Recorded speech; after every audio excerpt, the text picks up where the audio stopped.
মহান আল্লাহ রাব্বুল আলামিন বলেন, ওয়াইবাদুর রাহমানিল্লাযীনা ইয়ামশুনা আলাল আরদি হাওনা ওয়া ইযা খাতাবাহুমুল জাহিলুনা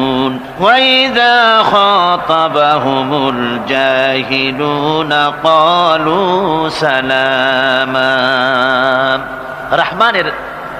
রহমানের খাঁটি বান্দা তারা, রহমানের আসল বান্দা তারা যারা নাকি জমিনের উপর থেকে যখন হাঁটে খুব বিনয় বিনম্রতার সাথে তারা চলে। ওয়াইদা খাতাবাহুমুল জাহিলুন, আর যখন জাহিলরা তাদের সঙ্গে কথাবার্তা বলতে আসে তখন তারা তাদেরকে বলে তোমাদের প্রতি সালাম, এই বলে তারা চলে যায়। অর্থাৎ এই 8টি বৈশিষ্ট্যের প্রথম বৈশিষ্ট্য ধরা হয়েছে চালচলনকে।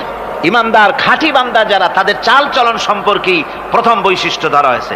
তার মানে হচ্ছে নির্লজ্জ, স্বৈরাচার, মাস্তান, গুন্ডা, বদমাশ, অত্যাচারী, এদের চাল চলন এক ধরন। আবার অন্যদিকে ব্যক্তিত্ব সম্পন্ন, মর্যাদাবান, এরপরে শিক্ষিত, ভদ্র, মার্জিত, তাদের চালচলন ভিন্ন ধরনের। এই দুই শ্রেণীর চালচলন কি একরকম হয় নাকি? একরকম হয় না। তার কারণ হচ্ছে ব্যক্তির চালচলনের মাঝেই তার অবস্থাটা বোঝা যায় যে আসলে লোকটি কেমন।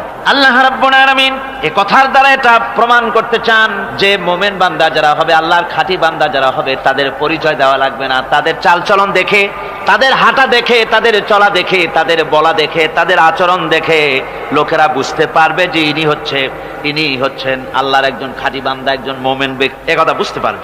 আর সে ব্যক্তি জমিনের উপরে চলবে খুবই বিনম্র ভাবে। কোরআনে কারিমে অন্য জায়গায় আল্লাহ রাব্বুল আলামিন বলেছেন, ওয়ালা তামশি ফিল আরদি মারহান ইন্নাকা লান তাখরিকাল আরদা ওয়া লান তাবলুগাল জিবালা তুলা। আমার জমিনের উপরে অহংকারের পদবরে হেঁটো না, আমার জমিনের উপরে অহংকার করে জমিনের উপরে হেঁটো না। তুমি জমিনের উপরে অহংকার করে হেঁটে পদাঘাত দিয়ে আমার এই জমিনকে ফাটায় দিতে পারবে না। আর তুমি লাভ দিয়ে আমার আকাশে, আমার পাহাড়ের উচ্চতাও তুমি ছাড়িয়ে যেতে পারবে না। অহংকার করে কেউ কি পায়ের আঘাত দিয়ে জমিনটাকে ফাটায় দিতে পারে? কি বলেন, পারবে? আর অহংকার করে লাভ দিয়ে পাহাড়ের উচ্চতাও কি কেউ ছাড়িয়ে যেতে পারবে? পারবে না। সুতরাং অহংকার, মোমেন ব্যক্তি যারা, তারা অহংকার করতে পারে না। অহংকার মোমেনের স্বভাব নয়। অহংকার করতে পারে কেবলমাত্র আল্লাহ রাব্বুল আলামিন। অহংকার হচ্ছে আল্লাহ পাকের ইজাত। অহংকার কে করতে পারেন? আল্লাহ পাক করতে পারেন। মানুষের অহংকার শোভা পায় না। মানুষ, তোমার আবার অহংকার কিসের? এক ফোঁটা নাপাক পানি দিয়ে যার জন্মের উৎস, এমন নাপাক পানি যা শরীর থেকে নির্গত হলে পরে গোসল করা ফরজ হয়ে যায়, এমন এক ফোঁটা নাপাক পানি যার জন্মের উৎস, তার অহংকার কি? অহংকার করবেন আল্লাহ রাব্বুল আলামিন। হাদিসে কুদসির ভিতরে এসেছে, আল্লাহ পাক বলেছেন, যে ব্যক্তি অহংকার করে সেজন্য আমার চাদর নিয়ে টানাটানি করে। জোরে কর নাউযুবিল্লাহি মিন যালিক। সুতরাং মুমিন বান্দা যিনি হবেন, আল্লাহর খাঁটি বান্দা, রহমানের খাঁটি বান্দা, সে ব্যক্তি কখনো জমিনের উপরে অহংকারের সাথে চলাফেরা করবে না, বরং তার চাল চলন হবে অত্যন্ত বিনম্র। আর কি? আর হলো জাহিলদের সঙ্গে সে কোনো বিতর্কে লিপ্ত হবে না। জাহিলরা গালাগালি দেবে, গালাগালির জবাবে সে গালাগালি দেবে না। জাহিলরা অত্যাচার করবে, অত্যাচারের জবাবে সে অত্যাচার করবে না, বরং তাদেরকে দেখলে, তারা অত্যাচার করতে আসলে, তারা গালাগালি দিলে তাদের জবাবে ইদফা বিল্লাতি হি আহসান, তাদের জবাবে তাদেরকে সালাম দিয়ে সেখান থেকে তারা কেটে পড়বে। সূরা কাসাসে অন্য জায়গায় আল্লাহ রাব্বুল আলামিন একথা আবার এভাবে বলতেছেন, ওয়াইজা সামিউল লাগওয়া আ'রাদু আনহু ওয়া ক্বালু লানা আ'মালুনা ওয়া লাকুম আ'মালুকুম সালামুন আলাইকুম লা নাবতাগিল জাহিলিন। আল্লাহ পাক বলছেন যে যখন মোমেনেরা পরস্পরে মোমেনদের সাথে জাহিলদের যখন দেখা সাক্ষাৎ হয়ে যায়, যখন ঝগড়ায় লিপ্ত হতে চায়, তখন মোমেনেরা যারা মোমেন বান্দা, আল্লাহর খাঁটি বান্দা, তারা বলবে যে তোমাদের আমলের প্রতিফল তোমরা পাবা, আমাদের কৃতকর্মের ফল আমরা পাবো। সুতরাং তোমাদের প্রতি সালাম, তোমাদের সাথে আমাদের কোনো সম্পর্ক নাই। ঝগড়াঝাটি না করে তারা ফিরে আসবে। আল্লাহ পাক এরপরে বলেন, ওয়াল্লাযীনা ইয়াবিতুনা লিরাব্বিহিম সুজদান ওয়া কিয়ামা।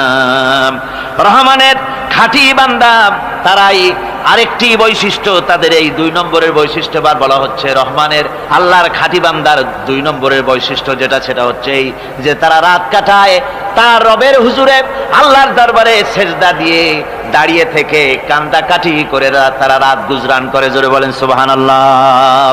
আর এর বিপরীত যারা, তারা রাত কাটায় রাতের বেলা মদ, জুয়া, সিনেমা, গান বাজনা, অশ্লীলতা, নাটক, হাবিজাবি, গল্প গুজব করে তারা তাদের রাত কাটায়। আর যারা মোমেন বান্দা, আল্লাহর বান্দা, যারা খাঁটি বান্দা, তারা এই রাত তারা আল্লাহর ইবাদতের ভিতর থেকে কান্দাকাটির মধ্য দিয়ে দাঁড়িয়ে দাঁড়িয়ে অথবা সেজদার ভিতরে তারা তাদের রাত কাটিয়ে দেয়।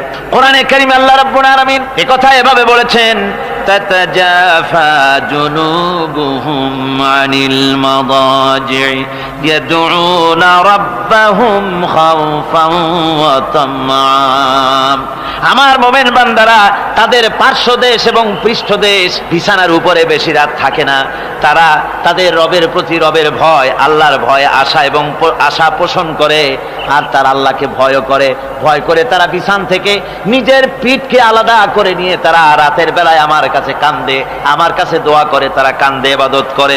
সূরা যারিয়াতের ভিতরে রব্বুল আলামিন বলতেছেন, কানু কালিলাম মিনাল লাইলি মা ইয়াহজাউনা ওয়া বিল আসহারি হুম ইস্তাগফিরুন।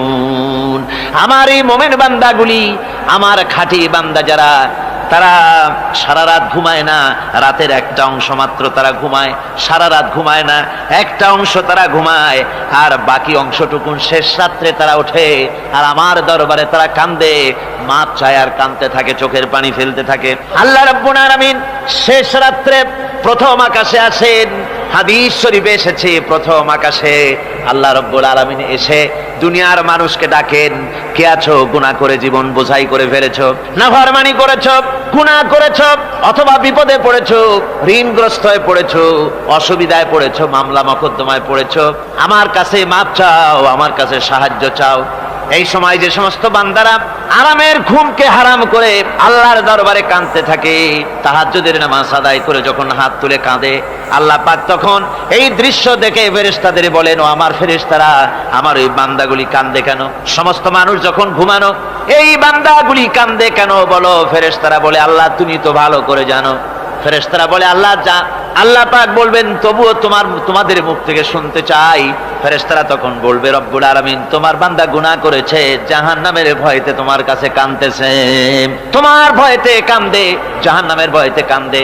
আল্লাহ জিজ্ঞেস করেন, ফেরেশতারা, ওরা যে আমার ভয়তে কাঁদে, ওরা কি আমারে দেখছে নাকি? ফেরেশতারা বলেন, না খোদা তোমারে দেখে নাই। আল্লাহ পাক বলেন, ওরা আমার যে জাহান্নামের ভয়তে কাঁদে, ওই জাহান্নাম তারা দেখেছে নাকি? ফেরেশতারা বলে, না আল্লাহ, তোমার জাহান্নাম ওরা দেখে নাই, তোমার বেহেশত কিছুই দেখে নাই। আল্লাহ পাক বলেন, ও আমার ফেরেশতারা, এই বান্দাগুলি আমার দুজক দেখে নাই, আমাকে দেখে নাই, হাসর মিজান সিরাত কিছুই দেখে নাই, শুধু কোরআনের কথা শুনে, আমার নবীর কথা শুনে, আমার কোরআনের কথা শুনে বিশ্বাস করে আরামের ঘুমকে হারাম করে কিভাবে কাঁদতেছে তাকায় দেখ। আমার রহমতের দরিয়ায় জোশ মেরে গেছে, তোরা সাক্ষী থেকে যা, আমার ওই ক্রন্দনরত বান্দাগুলিকে আমি আল্লাহ মাফ করে দিলাম। আমার ভাইয়েরা, আল্লাহ পাক বলেন, আম্মান হুয়া কানিতুন আনা আল-লাইলি সাজিদাও ওয়া কাইমান। আল্লাহ রাব্বুল আলামিন বলেন, সিজদার ভিতরে আর দাঁড়ানোর ভিতরে আমার এই বান্দাগুলি আখিরাতে আমার সঙ্গে দেখা করা লাগবে, এই ভয়তে, জাহান্নামের ভয়তে তারা কাঁদে, এভাবে কাঁদতে থাকে। আর আল্লাহ পাক ওই সময় তাদের গুনাহ মাফ করতে থাকেন। কোরআনে কারীমের ভিতরে আল্লাহ পাক বলেন, সারা রাত ঘুমাতে আল্লাহ নিষেধ করেছেন, সারা রাত যেন ঘুমায়ো না, পাইকারি ধরে ঘুমায়ো না, একটু জাগো। ওয়াজকুর ইসমা রাব্বিকা বুকরাতাও ওয়া আসীলা। সকাল এবং সন্ধ্যায় তোমার প্রভুর, তোমার রবের জিকির করো, স্মরণ করো। وَمِنَ اللَّيْلِ فَاسْجُدْ لَهُ وَسَبِّحْهُ لَيْلًا طَوِيلًا। তোমার রাতের বেলায় রাতের একটা অংশ সিজদায় অবনত হও, আর রাতের দীর্ঘ সময় ঘুমায় থেকো না, হয় একটা লম্বা সময় ঘুমাও, কিন্তু একটা অংশ রাখো যে সময় তুমি আমার দরবারে সিজদায় পড়ে যাবে, কাঁদবে। আমার বন্ধুগণ, রাতটা ওয়াজআলনাল লাইলা সুবাতা, আল্লাহ রাব্বুল আলামিন ওয়াজআলনা সুবাতা ওয়াজআলনা নাওমা সুবাতা ওয়াজআলনা লাইলা লিবাসা।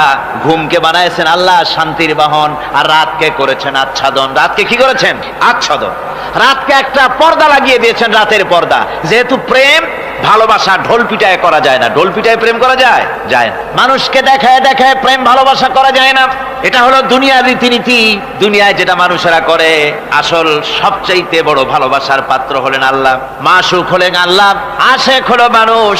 আশেক এবং মাসুকের ভিতরে প্রেম বিনিময় হবে, ভালোবাসার আদান প্রদান হবে, কথোপকথন হবে। এজন্য দিনের কোলাহলপূর্ণ অবস্থায় তা হয় না বলে রব্বুল আলামিন বলেন, আমি তোমাদের জন্য রাতকে একটা আচ্ছাদন, একটা পর্দা বানায় দিয়েছি। এই রাতের পর্দার ভিতরে থেকে আমারে ডাকো, আমাকে আমার কাছেই তুমি আমাকে ডাকো। একটা লম্বা সময় নিয়ে আমাকে বলতে থাকো, আমাকে ডাকতে থাকো। আল্লাহ পাক তার নবীকেও বলেছেন, ইয়া আইয়ুহাল মুযাম্মিলু কুমিল লাইলা ইল্লা কালিলা। হে চাদর আচ্ছাদিত ব্যক্তি, রাত্রিকালে সালাতে দণ্ডায়মান থাকো, কিন্তু কম। সারা রাত জাগার দরকার নেই। একটা অংশ জাগো, যখন তুমি আমার জন্য কাঁদবে, আমার জন্য সেজদায় পড়ে থাকবে। রাসূল পাক সাল্লাল্লাহু আলাইহি সাল্লাম তাহাজ্জুদের নামাজি সেজদায় পড়ে থাকতেন। রাতে ঘন্টার পর ঘন্টা চলে যেতেছে। হযরত আয়েশা বলেন, আমি মনে করতাম সেজদায় এমন ভাবে রাসূল পড়েছেন আর ওঠেন না, আমার মনে হতো হুজুর বুঝি ইন্তেকাল করে গেছেন। আমি রাসূলের পায়ের আঙ্গুল ধরে আস্তে করে চাপ দিতাম, হুজুর তাতে একটু ব্যথা পেয়ে আঙ্গুল নাড়া দিতেন। তখন আমি মনে করতাম আল্লাহর নবী বিদায় হন নাই, বেঁচে আছেন। আবার কখনো দাঁড়িয়ে দাঁড়িয়ে নামাজের ভিতরে তেলাওয়াত করতে করতে রাত শেষ হয়ে যেত। আমার মনে হতো এই দাঁড়ানো থেকে হুজুর বুঝি আর রুকুতে যাবেন না। আবার যখন রুকুতে যেতেন মনে হতো এই রুকু থেকে আর বুঝি সেজদায় যাবেন না। আবার যখন সেজদায় যেতেন মনে হতো এই সেজদা থেকে রাসূল বুঝি আর উঠবেন না। সুবহানাল্লাহ। সাহাবায়ে কেরাম জিজ্ঞেস করতেন, হে রাসূল, হযরত আয়েশা জিজ্ঞেস করে, হে রাসূল, আপনি এত কাঁদেন কেন, এত ইবাদত করেন, এত রাত জাগেন? হযরত আয়েশা বলেছেন, আল্লাহ নবী দাঁড়িয়ে দাঁড়িয়ে তেলাওয়াত করতে করতে, দাঁড়িয়ে দাঁড়িয়ে নামাজ পড়তে পড়তে পাও মোবারক, কদম মোবারক এমন ভাবে ফুলে যেত, সকালবেলায় জুতার মধ্যে পাও ঢুকতো না। সুবহানাল্লাহ। এইভাবে রাসূল পাক কষ্ট করতেন। জিজ্ঞাসা করতে, এত ইবাদত কেন করেন? আপনার তো আগের পিছের সমস্ত গুনাহ আল্লাহ মাফ করেছেন, কোনো গুনাহ আপনার নাই। তবু আল্লাহ বলে দিয়েছেন, নবী আপনার আগের পিছের সব মাফ, তারপরেও এত কাঁদেন কেন?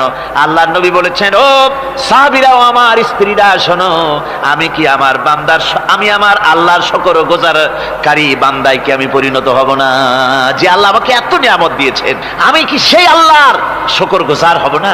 রাসূলুল্লাহ এভাবে কাঁদতেন।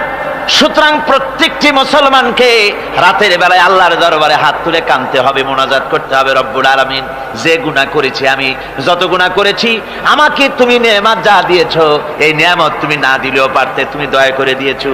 এভাবে যদি মানুষ কাঁদে, আল্লাহ এই অপরাধ করেছি, অপরাধের কথা যদি স্মরণ করে আর কাঁদতে থাকে, আল্লাহ রব্বুল আলামিনের রহমত তার উপরে তখন পড়তে থাকে। আর এই তাহাজ্জুদ, গভীর রাতের কান্দাকাটি, এই জন্য আল্লাহ পাক বলেন, এর আসল ব্যাপারটা হলো, ইন্না নাশিআতাল লাইলি হিয়া আশাদ্দু ওয়াতআন ওয়া আকওয়ামু কিলা।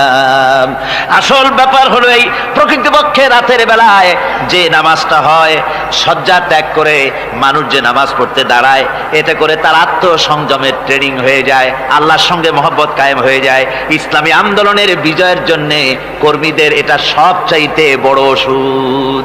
শুধু হরতালের প্রোগ্রাম দিয়া, শুধু মিছিলের প্রোগ্রাম দিয়া ইসলামী আন্দোলন বিজয় কোনো কালে হয় নাই, আর হবেও না। এজন্য আন্দোলন যারা করে তাদেরকে গভীর রাত্রে উঠতে হয়, নফল রোজা রাখতে হয়, আর গভীর রাত্রে তেলাওয়াত করতে হয়, কাঁদতে হয় আল্লাহর কাছে, তা না হলে আন্দোলনের বিজয় হওয়া সম্ভব নয়। আমার বন্ধুগণ, আমরা জেনেছি ইতিহাসে আছে, লাল সালু একটা বই পড়ানো হয়, কলেজে পড়ানো হয়, আপনারা নাম শোনেন নাই? এই বইটা আমাকে একজন প্রফেসর এই চট্টগ্রামের আমাকে দেখতে দিলেন, আমি দেখলাম তার মধ্যে তিনি ইসলামের ব্যাপারে এত বিদ্বেষ ছড়িয়েছেন। এক জায়গায় তিনি লিখতে গিয়ে লিখেছেন, আমি পড়লাম, নিজে পড়েছি, যে দেশে যত টুপি দেখা যায়, জমিনে এত শস্য হয় না। এদেশে এই মোষ দাড়ি গোপ ওঠার আগেই কোরআন শরীফ হেফজ করা সারা, অথচ জমিনে শস্য নাই। জমিনের শস্য আর কোরআন শরীফ পড়ার সাথে তুলনা করে উপহাস করেছে রীতিমতো। একটা দুশ্চরিত্র খলনায়ককে দিয়ে সেখানে কোরআন হাদিসকে বিকৃত করার অপচেষ্টা চালানো হয়েছে। এরকম একটা নিকৃষ্ট বইকে তারা স্কুলে এবং কলেজে সেখানে পড়াশোনার ব্যবস্থা করে দিয়েছে। আর ইসলামের ব্যাপারে যদি কেউ গাইল দিতে পারে তাহলে সে বইটাকে খুব সুনাম সুখ্যাতি করে বাজারে ছড়াবার চেষ্টা করা হয়, ঠিক কিনা কর? যে কবি, ওই আগেই বলেছি, যে কবি ইসলামের গাইল দিতে পারবে সে সবচাইতে বড় কবি। যে সাহিত্যিক ইসলামকে খোসা দিয়া, কোরআনকে খোসা দিয়া কথা লিখতে পারবে সে হলো শ্রেষ্ঠ সাহিত্যিক, ঠিক কিনা কর? আর এই খ্রিস্টান জগৎ, ইহুদি জগৎ, তারা ইসলামকে আর মুসলমানদেরকে গালাগালি করার জন্য সব সময় মুসলমান নামের কুলাঙ্গারদেরকে বেছে নেয়। যেমন নবুয়াতের উপরে হামলা চালাতে হবে, সেজন্য এই পৃথিবীর নিকৃষ্ট কাফের গোলাম মোহাম্মদ কাদিয়ানির মতো একটা নিকৃষ্ট কাফেরকে তারা বেছে নিয়েছে, জোরে কর নাউজুবিল্লাহ। তার নাম একটা মুসলমানই নাম। আবার আমাদের দেশে আল্লাহকে, রসুলকে গালি দিতে হবে, দাউদ হায়দারের মতো একটা জাহান্নামের কীটকে তারা বেছে নিয়েছে মুসলমান নামের। আবার রসুলকে গালি দিতে হবে, হযরত আয়েশা সিদ্দিকা রাদিয়াল্লাহু তাআলা আনহাকে গালি দিতে হবে, সেজন্য মুসলমান নামের কলঙ্ক সালমান রুশদি নামক এক শয়তানকে এই ইহুদিরা বেছে নিয়েছে, ঠিক কিনা কর? কিন্তু এখন সালমান রুশদি যাবা কোথায়? এখন সালমান রুশদির উপরে যিনি হুকুম হজ জারি করেছিলেন ইমাম খোমেনি বেঁচে নাই, কিন্তু তার হুকুম এখনো বেঁচে আছে। উনি অর্ডার করেছেন যেখানে পাও সেখানে হত্যা করো, ফাকতুলু সালমান রুশদি হাইসু ওয়াজাদতুম, ওরে যেখানে পাও সেখানে হত্যা করো। এখন ওর দশা হয়েছে এই, চেহারা সার্জারি করে টরিয়া, তারপরে এখন লা ইয়ামুতু ফিহা ওয়ালা ইয়াহইয়া, সে বাঁচিয়াও নাই মরিয়াও নাই, এমন অবস্থা আছে। আমার ভাইরা, আমার মুসলমান মদও যদি খায়, জিনাও যদি করে, রাসূলকে যখন কেউ গালি দেয় তখন মনে করে আমি একটা অপরাধ করেছি, ঠিক, আমি মদ খাইছি, অন্যায় করেছি, আমি নামাজ পড়ি না, অন্যায় করেছি, কিন্তু আমার রাসূলকে গালি দিয়েছে, ওরে যদি পাই ওর কাঁচা কলিজা চাবায় খাবো, ঠিক কিনা কর? সুতরাং আজকে এইভাবে করে আমার দেশের শিক্ষা ব্যবস্থাকে নষ্ট করা হয়েছে এই ধরনের বই পড়িয়ে।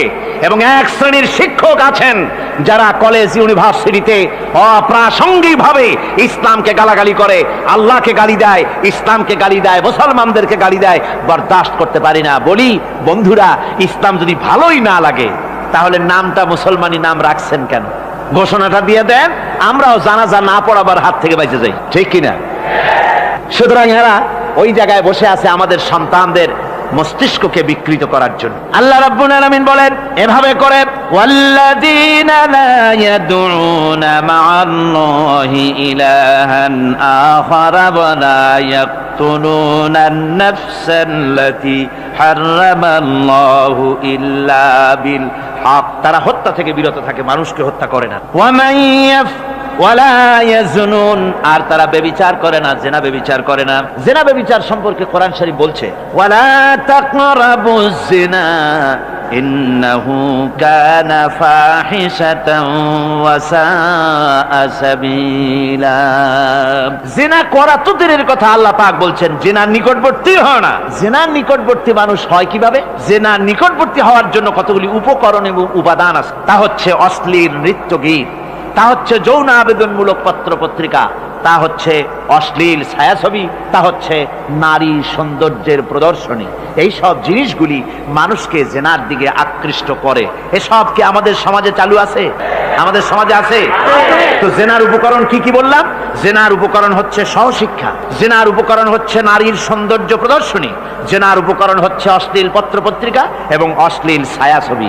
এগুলি মানুষকে জেনার দিকে আকৃষ্ট করে, উদ্বুদ্ধ করে। এসব আমাদের সমাজে চালু আছে। ব্যাঙ্গের ছাতার মতো ভিডিও ক্লাব চালু হয়েছে শহরের কোনায় কোনায়, রাস্তার মোড়ে মোড়ে, আর এ দিয়ে ছবি এনে মানুষ দেখতে থাকে আর চরিত্র নষ্ট হতে থাকে। এরপরে রয়েছে সহশিক্ষার ব্যবস্থা, রয়েছে নারীদের বেপরদিগি সৌন্দর্যের প্রদর্শনী, আর রয়েছে যৌনাবেদনমূলক পত্র পত্রিকা। আর পত্র পত্রিকার কাজই হচ্ছে এখন যৌন সুশ্রুতি দেওয়া আর ইসলামকে গালি দেওয়া। বর্তমান সরকারের আমলে 1991 সনের জানুয়ারি থেকে শুরু করে, যখন সরকারের স্থিতিশীলতা ছিল না, জানুয়ারি ফেব্রুয়ারি মাস থেকে নিয়ে আজ পর্যন্ত বর্তমান সরকার প্রায় 138টি সাপ্তাহিক, পাক্ষিক, মাসিক, দৈনিক পত্রিকার ডিক্লারেশন দিয়েছেন। এতগুলি পত্রিকা, আর সমস্ত পত্রিকায় ওনারা ঘোষণা করেছেন যে আমরা সাংবাদিকতার সর্বোচ্চ স্বাধীনতা দিয়েছি। আর এই সর্বোচ্চ স্বাধীনতার সুযোগ নিয়ে প্রত্যেকটি পত্রিকা, অলমোস্ট প্রায় প্রত্যেকটি পত্রিকা ইসলামকে গালি দিচ্ছে। আর কিছু পত্রিকা সমাজে চালু হয়েছে, বাংলাদেশে চালু হয়েছে ভারতের রয়ের টাকায়। ভারতের রয়ের টাকা দিয়ে যে পত্রিকা, দৈনিক এবং সাপ্তাহিক পত্রিকা চালু হয়েছে, তার ভিতরে রয়েছে দৈনিক ভোর এবং আজকের কাগজ, সাপ্তাহিক পূর্বাভাস। ভারতের রয়ের টাকা দিয়া পরিচালিত এই কাগজগুলি গোটা বাংলাদেশের জাতি সত্তাকে দ্বিধা বিভক্ত করার জন্য সর্বাত্মক প্রচেষ্টা তারা চালাচ্ছে। এরা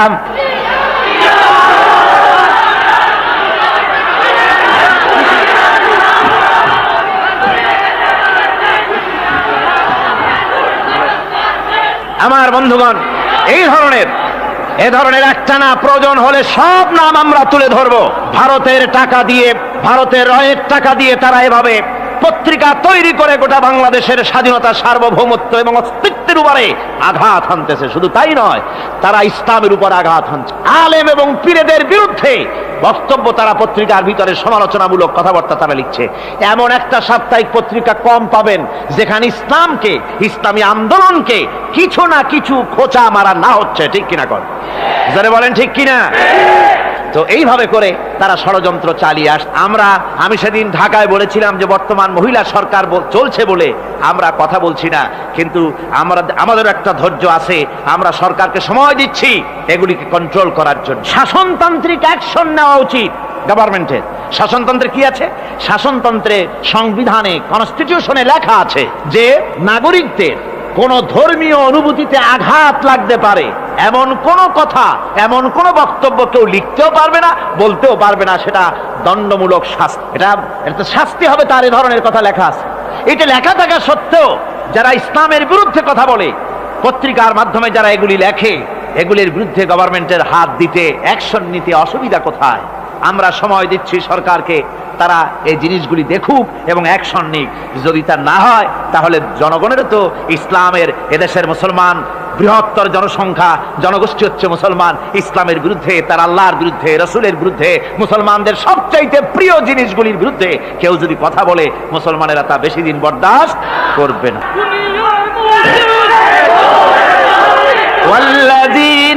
আল্লাহ পাকের বলে বলেন, ইউদাআফ লাহুল আযাবু ইয়াওমাল কিয়ামাতি ওয়া ইয়াখলুদ ফীহি মুহানা।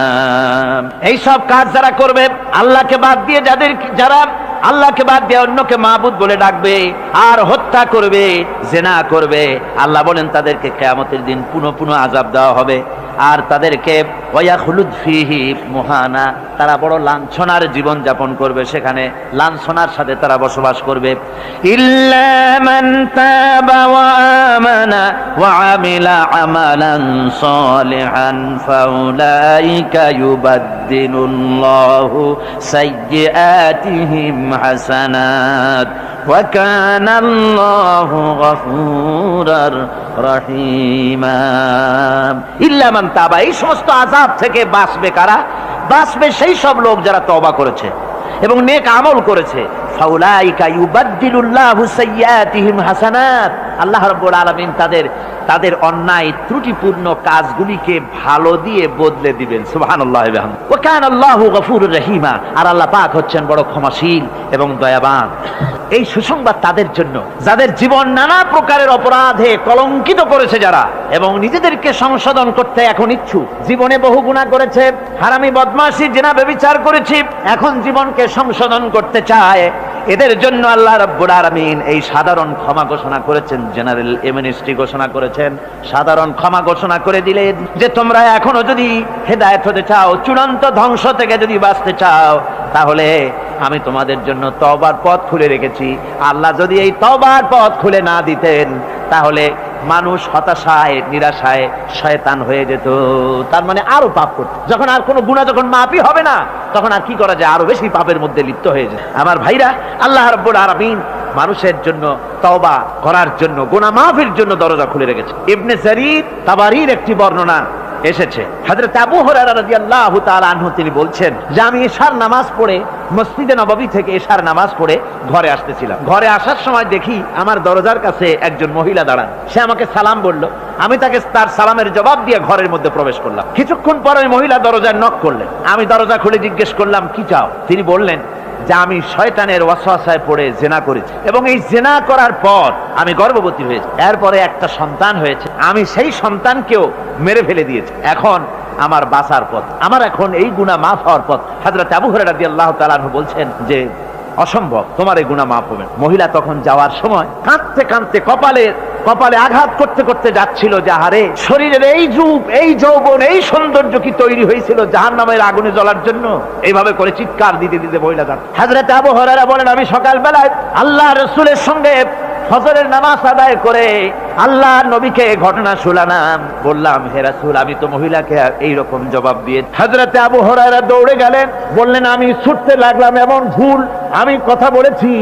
মহিলা তো হতাশ হয়ে গিয়েছে, তিনি খুঁজতে খুঁজতে মহিলাকে পেয়ে গেলেন, যে বললেন ও মহিলা, আল্লাহর হাবিব তোমার সম্পর্কে এই কথা বলেছেন, তুমি যদি তওবা করো আল্লাহ রাব্বুল আলামিন তোমাকে মাফ করে দিবেন, আর তোমার দোষ ত্রুটিগুলির বিনিময় আল্লাহ তোমাকে নেক দিয়ে বদলায় দিবেন, তোমাকে আল্লাহ মাফ করবেন। মহিলা শোনা মাত্র আল্লাহু আকবার বলে চিৎকার মেরে সিজদায় পড়ে গেলেন। তিনি প্রাণ ভরে কাঁদলেন আর বললেন আল্লাহ তোমার দরবারে শুকরিয়া আদায় করি যে আমার মতো গুনাহগারের জন্য তুমি যে তওবার দরজা খোলা রেখেছো।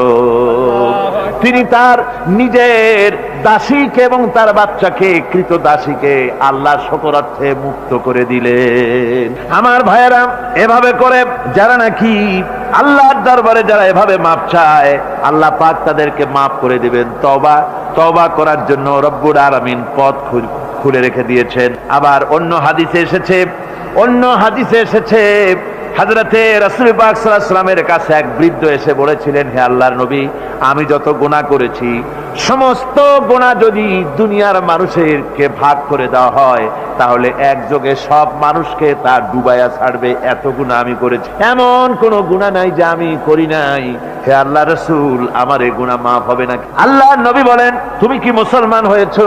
লোকটি বলল হুজুর আমি মুসলমান হয়ে গেছি। আশহাদু আল্লা ইলাহা ইল্লাল্লাহু ওয়াহদাহু লা শারীকা লাহু ওয়া আশহাদু আন্না মুহাম্মাদান আবদুহু ওয়া রাসূলুহু। পড়েন সবাই, আশহাদু আল্লা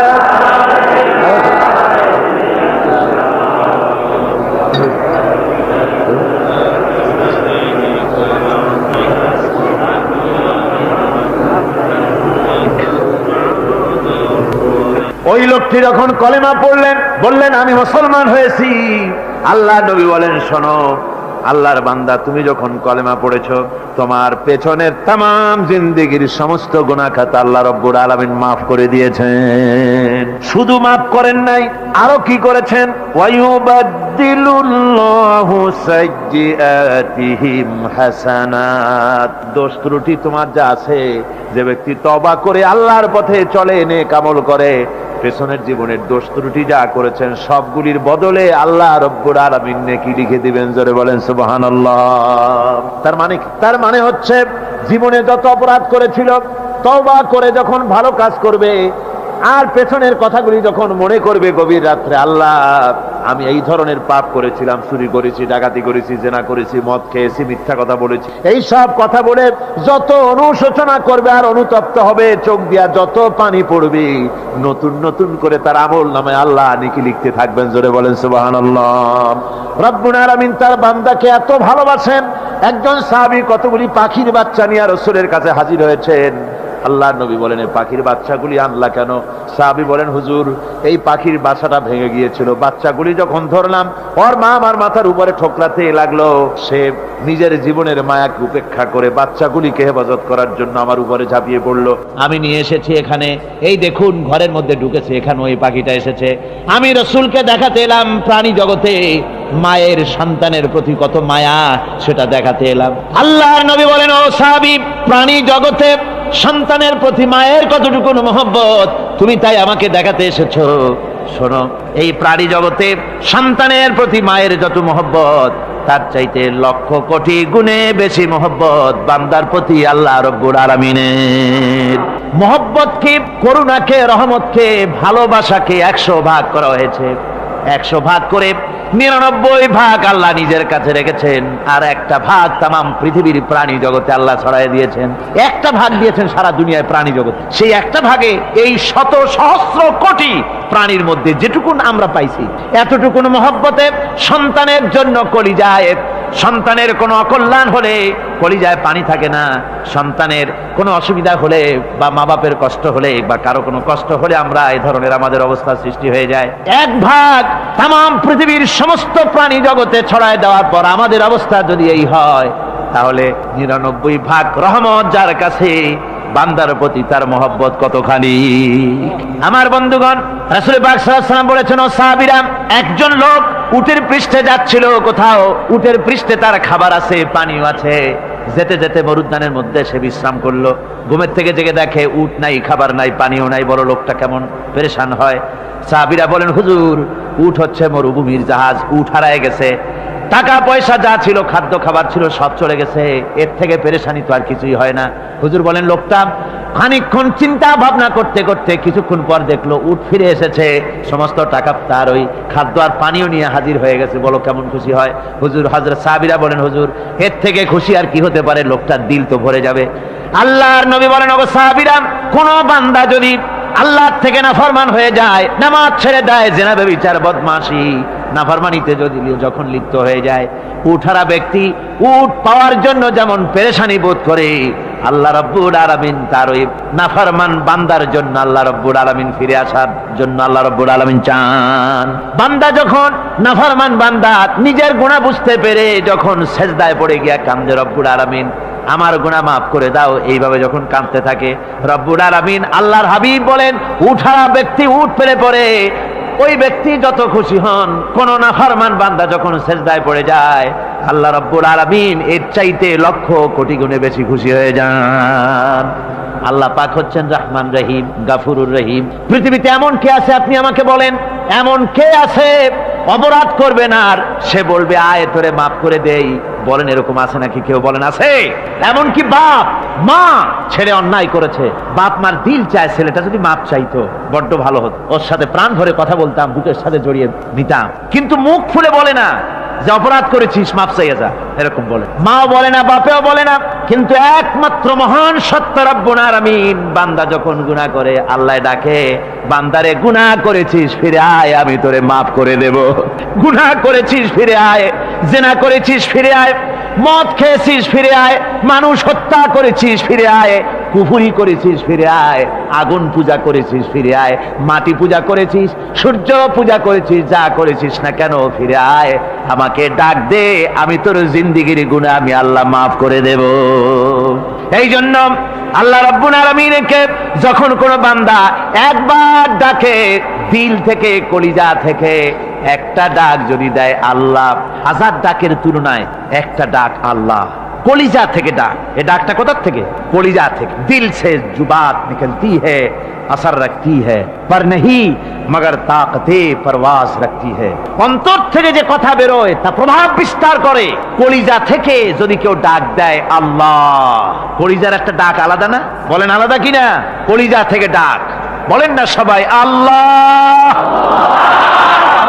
কলিজা থেকে একটা ডাক যদি কেউ ভাবে আল্লাহকে ডাক দেয় আল্লাহ, আল্লাহ রাব্বুল আলামিন, বান্দা যখন একবার ডাক দেয়, আল্লাহ তখন 70 বার লাব্বাইক বলেন, 70 বার সাড়া দিয়া বলে, বান্দা কি চাও, আমি তোর কাছে হাজির। কি চাস বল, আমাকে আমি মাফ করে দেব। সুতরাং আল্লাহ রাব্বুল আলামিন বলছেন, আমার কাছে ক্ষমা চাও, মাফ চাও, আমার কাছে মাপ চাও, যত মাপ চাইবে আমি মাফ করে দেব। পৃথিবীতে এমন কেউ নাই যার কাছে বেশি চাইলে তিনি খুশি হবেন। আল্লাহ রাব্বুল আলামিন এমন এক সত্তা যার কাছে যত বেশি চাওয়া যাবে তিনি তত বেশি খুশি হবেন। হর হামেশা দেনে কো वो तैयार है जो न मांगे उससे वो बेजार है। যত বেশি চাওয়া যায় আল্লাহর কাছে আল্লাহ তত খুশি হন, আর যে ব্যক্তি চায় না আল্লাহর কাছে আল্লাহ তার উপরে বেজার হয়ে যান। ওয়ামান তাবা ওয়া আমিলা সালিহান ফাইন্নাহু ইয়াতুবু ইলাল্লাহি মাতাবা। আর যারা তওবা করে, নেক আমল করে, তার আল্লাহর দিকে ফিরে আসে, যেমনটি তার আশা উচিত তেমন ভাবে সে আল্লাহর কাছে ফিরে আসে, তার মানে হলো তওবা মাফ, তওবা কবুল করার জন্য, গুনাহ মাফ করার জন্য পৃথিবীতে কেউ নাই। আছে কেউ? গুনাহ কি কেউ মাফ করতে পারে? দুনিয়ায় কেউ পারে? আকাশে কেউ পারে? আল্লাহ ছাড়া কেউ গুনাহ মাফ করতে পারে? যদি মানুষ তওবা করে, রব্বুল আলামিন বলেন সে এমন ভাবে তওবা করে আল্লাহর কাছে ফিরে এসেছে যেখানেই তার আসা উচিত, এই জায়গা ছাড়া আর তার কোনো যাওয়ার জায়গা নাই। সুতরাং সে জায়গা মতো এসেছে, অনুতপ্ত এবং অনুশোচনা করেছে। আল্লাহ পাক এ ধরনের অনুতপ্তকারী, অনুশোচনাকারীকে রব্বুল আলামিন ক্ষমা করে দিয়ে থাকেন। ওয়াল্লাযীনা লা ইয়াশহাদুনা আয-যুর ওয়া ইযা মাররু বিল-লাগবি মাররু কিরামা। আর যারা মিথ্যার সাক্ষ্য হয় না, রহমানের বান্দা তারা যারা মিথ্যার সাক্ষ্য হয় না, এটা হচ্ছে ষষ্ঠ বৈশিষ্ট্য। আর তারা কোনো অনর্থক, কোনো নিরর্থক কোনো কাজ যদি দেখে, ঘটনা দেখে, সেখান থেকে তারা শরীফ মানুষের মতো, একেবারে নিতান্ত ভদ্র মানুষের মতো সেখান থেকে কেটে পড়ে। গান বাজনা হচ্ছে, নাটক হচ্ছে, অশ্লীলতা হচ্ছে, গালাগালি হচ্ছে, অনর্থক কোনো কাজ হচ্ছে, নিরর্থক কোনো অনুষ্ঠান কিছু একটা হচ্ছে, ওখান থেকে একটা ভদ্রলোকের মতো, যেমন কোনো দুর্গন্ধময় জায়গা থেকে মানুষ যখন যায় নাকে রুমাল দিয়ে আস্তে করে সেখান থেকে পাশ কেটে চলে যায়, ঠিক কিনা? ঠিক ওইভাবে করে আল্লাহ পাক বলছেন আমার মুমিন বান্দারা এই ধরনের কোনো অনর্থক, নিরর্থক যে কাজের মধ্যে কোনো পরকাল নাই, আল্লাহ নাই, দুনিয়ার মানুষের স্বার্থ নাই, দেশের স্বার্থ নাই, রাষ্ট্রের স্বার্থ নাই, জনগণের স্বার্থ নাই, এই ধরনের সমস্ত গাল গপ্প, নাটক, উপহাস, এই ধরনের মজা, এই ধরনের অনুষ্ঠান যখন দেখে আমার মুমিন বান্দারা সেখানে দাঁড়ায় না। ময়লার কাছ থেকে নাকে রুমাল দিয়ে মানুষ যেমন চলে যায়, এই লোকটিও তখন অত্যন্ত ভদ্রের মতো আস্তে করে পাশ কেটে বেরিয়ে যায়। ওয়াল্লাযীনা ইযা যুক্কিরু বিআয়াতি রাব্বিহিম লাম ইয়াখিরু আলাইহা সাম্মান ওয়া উমিয়ানা। আর আমার বান্দাদের 7 নম্বরের, রহমানের বান্দা, খাঁটি বান্দা যারা, তাদের 7 নম্বরের বৈশিষ্ট্য হচ্ছে এই যে ওই সমস্ত বান্দারা তাদের কাছে যখন আমার আয়াতকে শোনানো হয়, আমার কোরআন তেলাওয়াত করে আমার আয়াত পড়ে যখন নসিহত শোনানো হয়, তখন তারা বোবার মতো, বদিরের মতো বসে থাকে না।